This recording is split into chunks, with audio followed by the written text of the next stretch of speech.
Well, I want to welcome everyone for coming to our, what's this, our fifth or sixth talk story. Yeah. Um, and I just want to introduce myself. My name is Wayne Thibodeau. I'm a partner in the mill. This is my partner, Dan Ellis. Evening. And we also have here our illustrious guest, Bobby Andrion. Hi, everybody. So, as part of this series, we just wanted to focus and highlight on key people that we met along the way and key people important to Paia and important to the mill. And Bobby, Dan, share a little bit about Bobby, if you don't mind.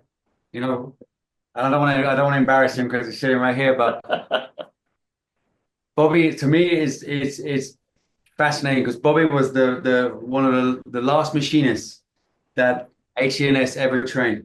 That is correct. And I think he told me that you were the last person to come through the apprenticeship program as a machinist, and was here at the mill the last day that it was up running, and actually here when they got the message that the mill was closing down. But more than that, it was just what this place was able to offer in terms of training and getting into a trade. And that's why I think it's going to be interesting for everyone today to just to hear a little bit about that story because it was so fascinating to me. Wonderful, good. So, what we'd like to first jump into is a little history. He's got some fascinating history, and let's start with your dad, right? And when your dad came over, and there was a special term that he was like the first generation to come. Yeah, probably not the first generation, but it's known in the Filipino community or in the community that he was one of the cicadas. And that's a group of people that came from the Philippines to actually was brought over to work in the plantation and the sugar fields. Right. So that was the first thing that I was aware of, and then basically from there, more and more people eventually. So came over. your dad came over, but you stayed and you were born and raised in the Philippines. Yes, I was born and raised there. The history with me being on Earth today is that my dad came first, and he came back on a visit because they were, I guess the company gave them ability to go back home for a visit. So, of course, then lo and behold, uh, I was made. Well, okay. So Bobby was made when the dad came back on a visit after being here. How long was he here away from the family? Oh gosh, I don't. You weren't I born wouldn't yet. know. I mean, I've heard stories, maybe a good 20 years or so. Oh wow. Yeah. Yeah. And so yeah, so then he came back, then he came back to work. And at what point in time did your dad was he able to bring you over? So it was about either 60 or 61 that he petitioned us to come over. And we, of course, there was my brother, my late brother, myself, my sister, and my mom that came over. And we actually rode an ocean liner from the Philippines, moving to Japan, Hong Kong, and eventually over here, which if I recall correctly, it took about 30 days, so about a month. Oh, And our landing place was in Oahu, which is the Aloha Tower. Oh wow. Right in. and so what age were you, Bobby? I was 5 years old, going barely making five. All right. Matter of fact, that's when I started school here at first grade, never went to kindergarten. So I guess like so the mill gave your father an opportunity to come work, Yes, and then gave him the wherewithal to bring his family here. yes. And you came, yeah, and so what happened? So you came here at 5 years of age. So you were basically raised on Maui, That is correct. and you went to high school, grade school and high school here. Yes. What school did you go to? I went to Lehigh High School. It was back then it was kindergarten to eighth grade. I started off with the first school, Lehigh was, it's not there anymore, but I believe it was the um, right by Food Lab. in that area. Oh, There was a one-story building that I can remember that eventually went to the school where it sits right now. Then from there, I went to St. Anthony High School. St. Anthony's. Okay, that's still around. It still is. Still there. Yeah. And so where did your family live? Like on the island? Well, when we got here, we stayed at Kahului, which was a sixth increment, they call it. Oh yeah. And then a couple of years later, probably when I was about eighth grade in grade school, we moved to the 10th increment. The 10th, so sixth Yeah. increment and the 10th increment. Yes. And were those situated by language? Because there was a lot of different. No, it was more of how they would have skill village that was made. Okay, they made it 6, 7, 8, 9, 10. Okay. Just for more housing per se Okay. for everyone. Great. So the people who lived and worked here have somewhere to live. Yeah, that's correct. Yeah. Great idea. Yes. They created the jobs. They created the whole community was developed to make a thriving community, so to speak. Right. Right. Good. No, just because it's fascinating. So by then, by the time you got through elementary school and you went through high school, Yes. so then you're like a married kid, right?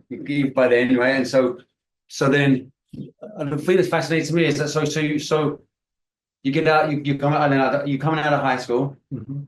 and then like I remember when I was coming out of high school, like you have the whole world ahead of you. What did you do then? And how did you end up being a machinist, or what was this? I basically, right out of high school, I joined the military. Yeah. From the military, I spent 6 years there. And then I got out and I joined the Army Reserve or the National Guard. At that point in time, they, sent me to officer school. So I went to Fort Benning, came out as a second lieutenant. And after that, I retired as a captain. Okay, and then when we were just chatting before we started, you said you really didn't want to come. Yeah, Yeah. you were like, let me So- just, if I can just back it up. So Bobby is an officer in the military. He's moved back to Maui, and you're looking for a job. Yes. And he's looking for a job to raise his family. Now, what did your dad do at the My dad worked at Puanana. He was a mud system operator, Okay. from what I can recall. He basically would take the trash and take it away from and put it somewhere where they would pile up, I guess. Okay. So that was our way of living. But so when I graduated from high school, I just, like I said, I joined the military. When I came back after 6 years, I went to school under the GI Bill. And Wow. there was this opening, I guess, at Paia, and it was a machinist. And back then you had to take a test. So I says, well, I might be challenging taking a test. So I did it and passed the test. And I was the last machinist that they ever hired. Everything after me was either millwright or electricians. Okay, so they changed. Well, I do want to get into like the story. So he said that when we saw that there was a job, he was like, I mean, his dad worked on the plantation, and he's like, I don't want to work for the plantation. It doesn't look good. Take us through that whole process. Yeah. Well, the part is coming out of the military. I mean, let's face it, we had the only experience you have is military. So I was at a rental car and working. I was married with one kid, and I says, this is not going to do it. So I looked at HZS as more like a stepping stone, not as much as a career. And I Okay. think a lot of us looked at it that way. So when I reported here because I got hired, and I remember it was a rainy day. And if you guys don't play, of course, when it rains, it's muddy. And in my thoughts, I says, oh my God, is this where I'm going to be at? So I could have used that as a stepping stone per se.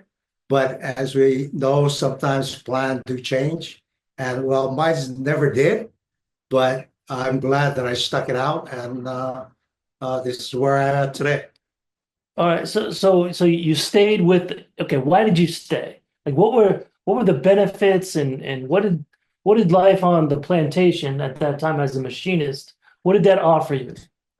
Well, with the apprenticeship program, there is, of course, you still have to go. It's part of schooling, and what I've noticed is that you're working, you're getting paid, and on top of that, you're earning a skill. Mhm. Like, some people go to college before at MCC and they get they go to school and want to get paid with that. But being an apprentice, you get paid while still learning. And of course, there's always that progression that is going on. And I thought that that is the best thing, that is the chance that could basically sustain my life and my family. And your family. And if you don't like, so that to me that's fascinating because, and I think that's something with the I know from the millworks too, is that having that, because I'm sure at first when you're learning to be a machinist, it's maybe not that exciting in its the first day, but being able to, something must have shown you like, okay, if I go through the learning and I go through the apprenticeship program, but you know it's giving you this knowledge that's going to take you further, and like that's one of the things is like how we can get that back, especially with manufacturing and some of the advanced manufacturing techniques, is how we can get that back. So some of the kids growing up here, maybe the ones who don't go to college, can see, okay, we can go into an apprenticeship. It's not going to be satisfaction on day one, but if you put in the hard work and you go through your apprenticeship, it can create a good, sustainable life for you and your family. So, I guess my question: so how long was the apprenticeship, and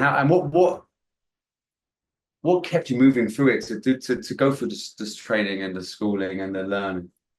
The apprenticeship itself is challenging, and you have to be disciplined with it because there is some studying, there's some books that you have to do, but it's on the job that actually gets you going to where at one point in time you didn't know how to do it. But as you go through the apprenticeship program and learn how to do the lathes and how to measure things, that sharpens your skill to a point to where, you know what, it's something challenging. And I think that's what keeps you going, is that when you're at that point in time to where there is jobs that comes about, it's something new, but then when you grasp it and you actually think it out, that, you know what, you're doing something that you wouldn't be able to do if you never had this training. Mhm. And I think that what's kept me going is that there's always something new at the end. Be proud of. You're very proud of that now. So what year, what age were you, and what kind of year was it when you started here at the Paia Mill? I recall it was 1995 back then. I was still, like I said, I was still in the Guards. So basically there was something. I consider myself still young back then. We're still young now. Right, yeah. So having that skill, and I thought, well, let me have that. And as you go through that process, then now you're thinking, well, you know what? Maybe I should have one more skill. Okay, because things do, the more that you know, it seems that you become a whole lot better at trying to do things. So you had the hunger to learn one more skill, and I'm assuming that because just from looking around and research and talking to you and other people, there was a need for those skills to keep the production going. Yes. And so if you showed interest and you actually put the work in, how did they encourage you to take that next test or to go to that next thing of an apprenticeship or to learn that next skill? Like how did that come about in your day-to-day of also having to keep production going? Well, to keep the production going and to have that ability to move forward, is that there is, after you go through a year to have books done, you have an upgrade in your thing. income. So that is something for you to basically say, hey, you know what, I need to get this. If I want to get to point A, okay, then I need to do this, this, and this, and I'll get eventually there. And then once you're done with that, then the progression again goes up into a third class, a second class, eventually a first class. So that is the per se the carrot that you're chasing is the pay, because it does Was it a increase. livable wage? I mean, do you feel like it was enough to support your family? At that point in time, yes, of course. I mean, when you go from a $2 increase back then, it was like, wow, that's a lot of money. Mm. Okay, and then eventually, of course, with the society as is, you're going to have to want more. But then again, the skill is there, so everything is planned out to that point to where there is a start and an end point. Okay. I don't know if you don't mind me asking. So, did you eventually get to buy your own home and do that from working at was there a pathway to being able to, yes, buy your own home and start a family, or how did that go about?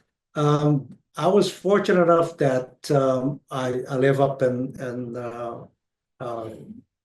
up country now, up in Buckwalk. Mm. And I was fortunate enough to have parents that basically was able to buy some property. Yeah. And at that point in time, it says, hey, this is a property for you. If you want to, you can build your house on there. I just took a chance at it and said, it's okay. Just you have to plunge into something that basically sacrificed. And if you have to tighten your belt to make things meet, then that's what you have to do in life. Wow. Absolutely. Yeah. So you mentioned you started around 1995, right? So that's a really important. And Dan and I's research of this place and everything around it. 1995 was an important year because that was the last Paia haiku community plan, right? And we learned that it was about that time frame. At least there was a plan put in place around that time frame. There's some excerpts, some newspapers and journals that said we have a plan. We have a plan to close the mill down, and we have a plan for after it's closed down. Take us through that idea. I know we've asked this to you before, but they were going to close the mill. They were going to close the mill, and you heard this over and over. Well, when they were saying that they were going to close the mill, of course everybody was like, okay, and some people didn't want to believe that. I talked to a lot of my coworkers and says, they've been talking about that, but where are they going to put?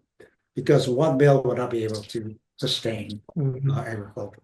So I think back in '95, and I don't know when it closed, but we kept hearing that over and over and over to a point to where we were like immune to it. At least I was immune to it. Okay, immune to it, because when is it going to happen?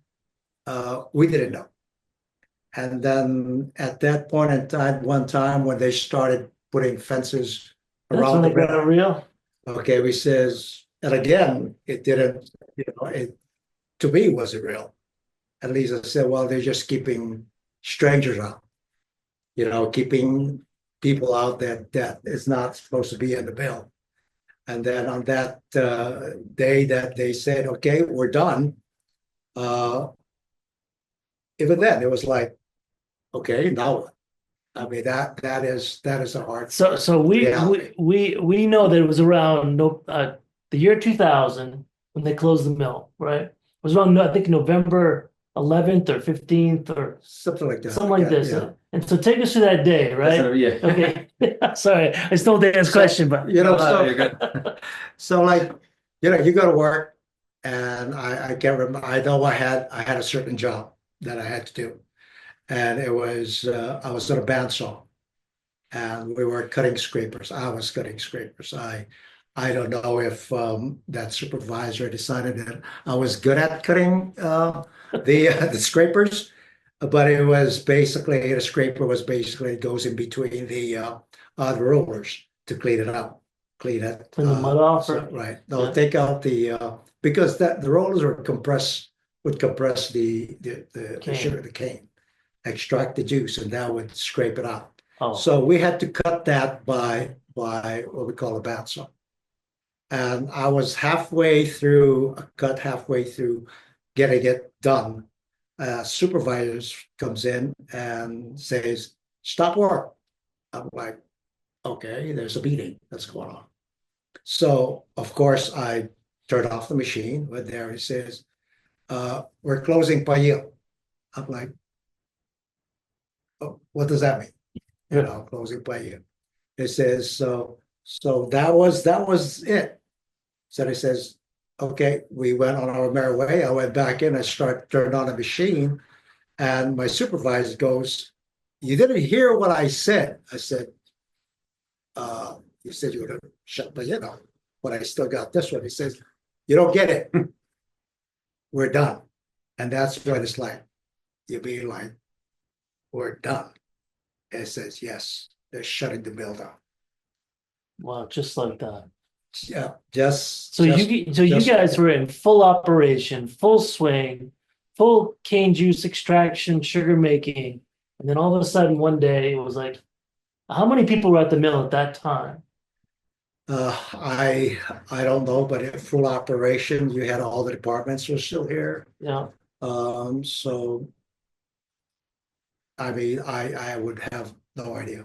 wow, It yeah, was full operation. But it's just that, I guess they've been warning us over and over and over that yeah. time. But it's just that instant. It's like turning off a switch. It's basically what it is. So, yeah, I'm sorry. No, So, go ahead. so we learned, this is for our visitors here. So we had learned, Bobby, speaking with Rick Volner, that he said that they had to keep Paia operation because they had to meet their sugar quota. They had so much sugar that they had to produce for shipment. And Putin could not take all of the load. So Paia stayed in operation until Putin could take care of all of the load, all of the load. So that's so he said it wasn't until that. So we said the mill was in full operation. He's like, absolutely. Everything was there, could not be shut down. If it went down, if the mill went down, tell us what would happen. Um, This yeah. Yeah. I'll repeat that question again because So, I'm trying yeah, to. no, in our past conversations, Bobby, we're talking, we took a bunch of notes, and in those notes, you were saying that all hands had to be on deck. If the mill shut down, everybody was called back to work, and it was whatever problem that shut it down had to be fixed to get it back in operation.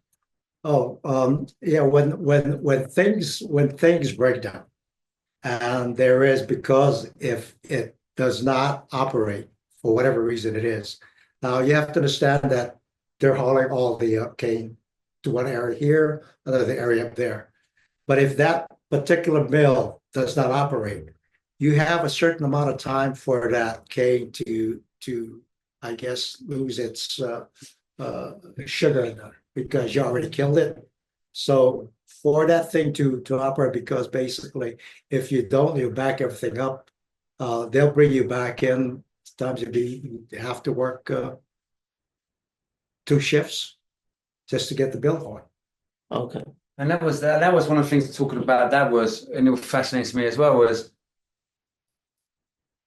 I think you said one time like one of the pumps went down. You could see if it's like a grey smoke. I think if one of the pumps or somewhere, like everybody jumped in and would you just knew that you had to get it back up and running, because like I say, was the truck start backing up and the cane starts backing up, and so it was all hands on deck, but everyone's working together to trying to get it. It is when something breaks to where it shuts down the mill, and if the mill doesn't operate, then you get all these people there that's doing nothing, because it's that one piece of machinery that basically would operate the system per se. And I think I can't remember what it's called, but it's the prime example. If the diffuser, which we call that big percolator that goes round and round, if that doesn't run, you could process all the cane that you want, but whenever you feed something, stuff has to come out. Wow.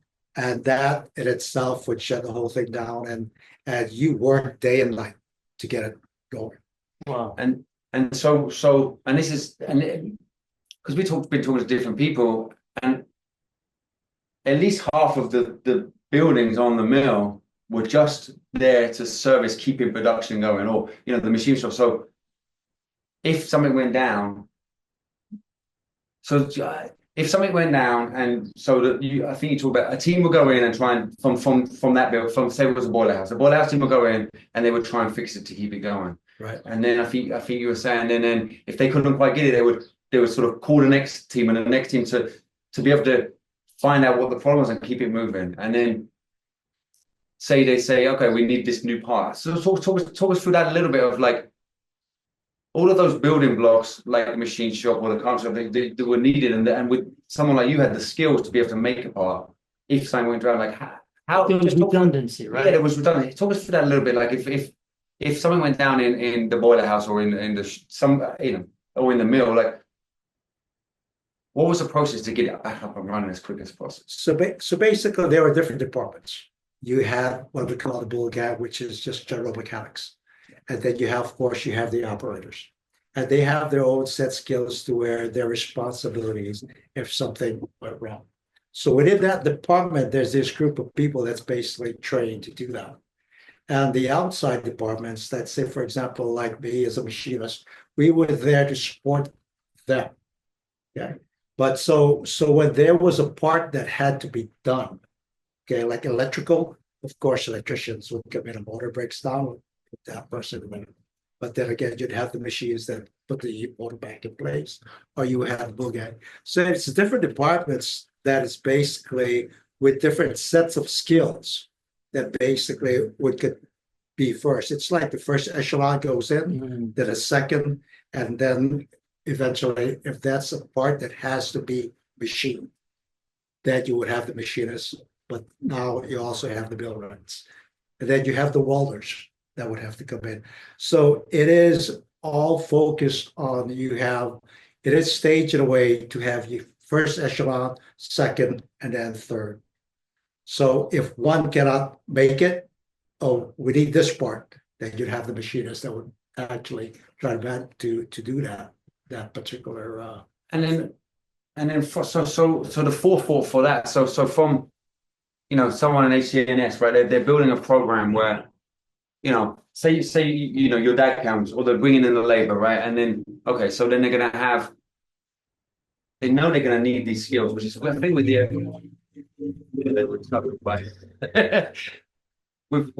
they know that they've got these skills. They've got the local population. They've got skills that they need, and so they're gonna have to get kids out of high school, or okay, we're gonna have to make sure that we have a path to train. And then Wayne and I, we're in a debate whether it's 12 or 16 apprenticeship programs. It might be 14.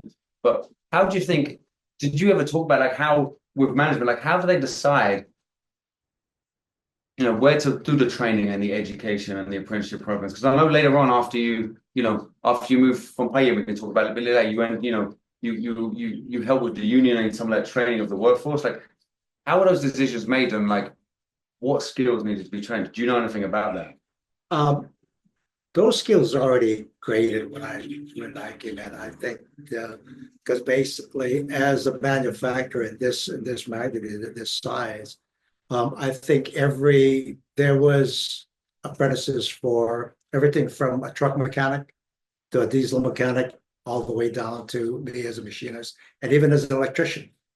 I mean, they all had that set skill. They all had to go through that program to basically, and it was certified by the state.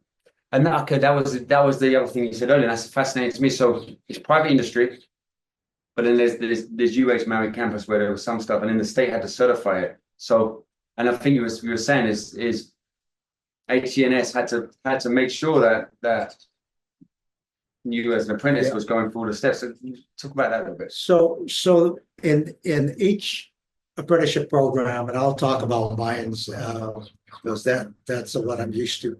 There is courses that you take. It's like going to class, but it's on your own.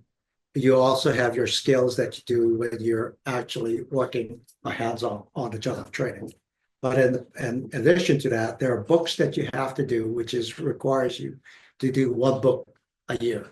So I think I had a total of 48 books that I had to do. Oh, So, I mean, let's face it, and it was required that you did one book every month. okay. And so I believe all the apprenticeship programs was like that. Some had more books, some was harder. So it's a 4 year, it was a 4 year apprentice. So it's basically 4 years. Yeah. And you have to do a test at a college afterwards? No, the test was an open book test in the back. And you basically made your multiple choice questions. And it's open book, so you can go back and forth, turn that in. But you had to have that. That was the criteria. One book per month. And of course, you had to pass. And what if you didn't keep up? Oh, Uh, you obviously kept Well, up. I'm great at that. No, yeah, or if somebody Because didn't keep up. Because I basically was one of those people that basically had a hard time keeping up after you're done working. You didn't want to open a book, No, of course. So, but of course, that discipline has it put in there. And when you're told that, hey, you know what, you don't do these books, you might get kicked out of the program. Oh, And it's that point in time that you just buckle up and you just try to keep up, and then a little bit of fear, a little bit of fear helps. a fear of losing your job is Yeah, basically what right, it is. okay. And if you treasure it, of course you do it, and like any other job.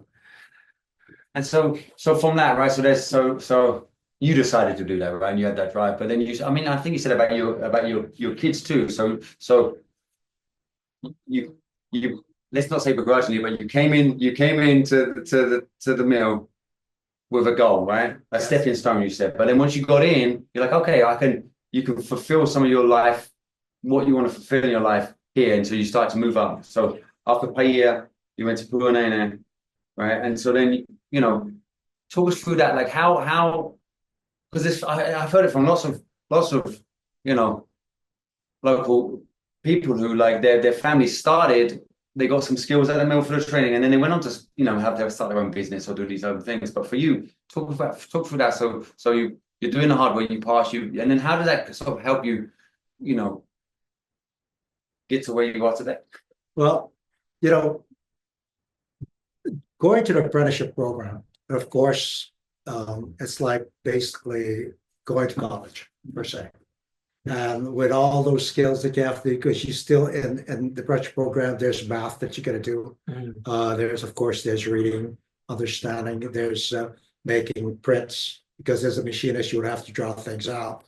As like a draftsman. Yeah. Okay, and on top of that, you have to develop some skills as a mechanic as well, because you'd have to change bearings. Maintain your So equipment. that adds on, and some part of it, they were allowed to weld as well, and that is another skill that you learn. So there's a lot of skills involved in one particular apprenticeship program. Right. So that can broaden your horizons a little bit more, and with that, and I've seen it as I'm going through that. You know what? It's not that bad after all. Right. Because there's something that you can do of interest, sustain you. Right. So, eventually my kids were small, but eventually when they got out of high school, I said, hey, you can take a look at HZS. There's some good things that's happening. But of course, when they see me coming home dirty, because that's what it is, they can say, oh, no, I don't want to do that. Right. But, I'll be honest with you guys, all my 3 kids went to the apprenticeship program. No kidding. And what part of the program did they go on? My first one was an electrician. Okay, but he's no longer an electrician today, but he went through that as an electrician, and he started off in Paia. My number 2 went in as an NDT, a non-destructive training thing over at Paia. He's not there now. Right. Okay. And then my youngest one is basically also an instrument technician. The specialty instruments group. And we love that. It's kind of the instruments is just, it's the scariest thing to go in, because the floor's kind of all wet, but there's still a bunch of books and all the stuff, and his name's probably still on the wall.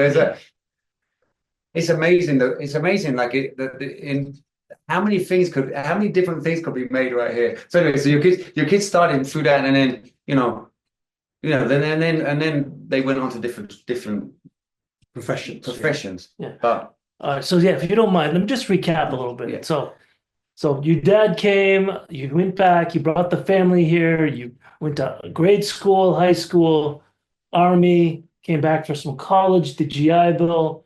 Then you started at the apprenticeship program as a machinist. You graduated that after 4 years, I assume. And then you stayed there from 1995 until 2000 when it closed down. You told us about the day that it closed down. Now, tell us about the Bobby after that, and Okay. how the apprenticeship program or this job affected you and your life or your family. Or So the apprenticeship program, as like I said, was a stepping stone. And of course, you guys know that H&S was basically a union place. Mhm. And so back in 2003, basically there I basically ran for a representative position. So I was elected as one of the business agents for ILWU, and when that's where I retired. Right. So you were a business agent for ILWU from 2003. Between 2003 and 2000, there was a little period there that you told us about. You went to Paia Mill as Pune Mill as a machinist, but the problem is most of them over there were millwrights. Right. And tell us about that a little, because the millwright took over after the machinists, or they did away with the machinists. They promoted the millwrights.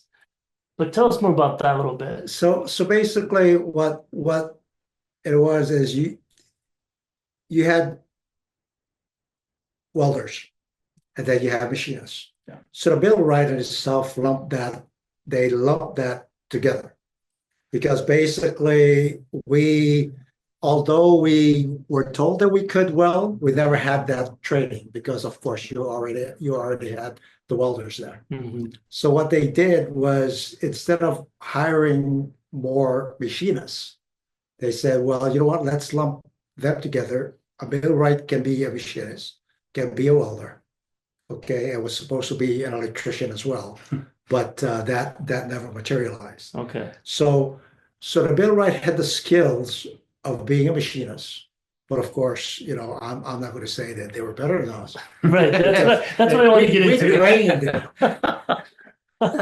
It was like a pride. If you had a millwright sitting by me, everybody said, "No, we're better than you. We could do this." But we had to train them so that they could machine rough machining, Mm-hmm. basically, until the machinist came in and will do the final touch. But of course, Oh, okay. as skills grew, okay, they could eventually finish things up. And that's how we were being slowly phased out as a machinist, because we didn't have that ability to do welding. Before you ask your question, Yeah. I just want to mention those who are visiting with us. If you guys have any questions, we're going to have a question and answer period coming up here pretty quick. And if you have any questions for Bobby, questions for the mill, for Dan, myself, just please drop those in the chat, and then we're going to get to those and we'll go through those questions. I said, did you have a question? Well, yeah. So because I know we end up talking for hours, but Yeah.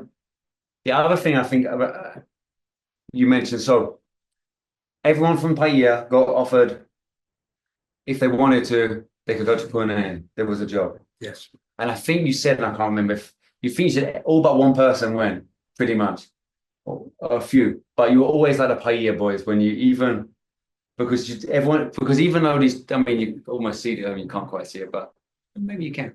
Even though they're close, there was a different. You did things differently in Paia, Yeah. and in Pune, and Oh, so interesting. even after there was that difference, and I think you said it was interesting when you went there. Like, it was definitely, you came from Paia, it was slightly different. Well, there's always this, I guess, and everything, where you have two manufacturing places, and you have Paia, you have Pune. Now, as far as now, I stand to be corrected, but in Pune,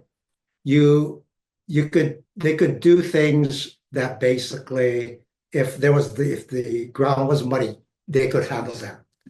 But if you were here in Paia, basically, if it was sandy, we couldn't, it was either or. Okay, and somehow because we were here and they were there, it was like two different manufacturers. Operations. Yeah, two different operations. Even though it was considered HNS, it was different. We always pride ourselves as we're better than them. And of course, they would say, no, we're better than you guys. So when the transition was moved over, when we moved over to go to Paia, you could see there was a clear divide amongst the workers. You guys are from Paia. Okay. Well, you guys are from Punene. So we had one individual, which was our lead, and says, you know what, I don't want to go to Punene for whatever reason it was. Okay. So, but when we got there, there was this, for lack of a better word, some animosity per se. Mhm. Like we were intruding on their invading their territory. Yeah, exactly. Yeah. So, but of course, as things went by, you could see a clear divide. So one of the comment I made was, well, if they close Paia, they might close Puanene. And I guess the lead over there didn't take it lightly because I said that. And, so he came up to me and says, why do you say that? I says, well, I says, there's always a possibility, but I just hope that it doesn't. Okay. And then, so I says, and I kind of told him, I says, why is there such a divide in us coming here? Okay, he says, we're all working for the same company. And so he says, well, because I can't remember what he said, but he says, because you guys are you guys are different. It says, what you guys have to understand is we do the same job as you guys do. Okay. I mean, we have the same skills. Why not open you guys' arms and just say, hey, you know what? Let's welcome us here. And then, so from that day forward, the guy says, yeah, why don't we try that? And, lo and behold, so everything meshed out good. Yeah, because that's what so from that, obviously, yeah, like these two worlds coming together. But then within a few years, you did get elected as the representative for union. So there must have been that. Yeah, that it was a stepping stone. Community came together, right? And it's like, okay, you finally took the step. When I joined HNS, I never expected to be where I am today. Okay, I thought I would take a different path, probably go back into the military. But it didn't, and I'm kind of glad that I stuck with it because it did open different doors. But as I look back at it now, I wouldn't trade it for anything else. Well, only because of the skills that you can learn from a so-called plantation. Well, from a manual job, or from a skilled labor, really. I mean, a job where you come home dirty every day, right? I mean, we get that shot, like we come in pretty clean today because the car went out. But you come home dirty and covered in sawdust, but you made something. Like at the end of the day, we started with this and we made this, and there's something. I think there's something.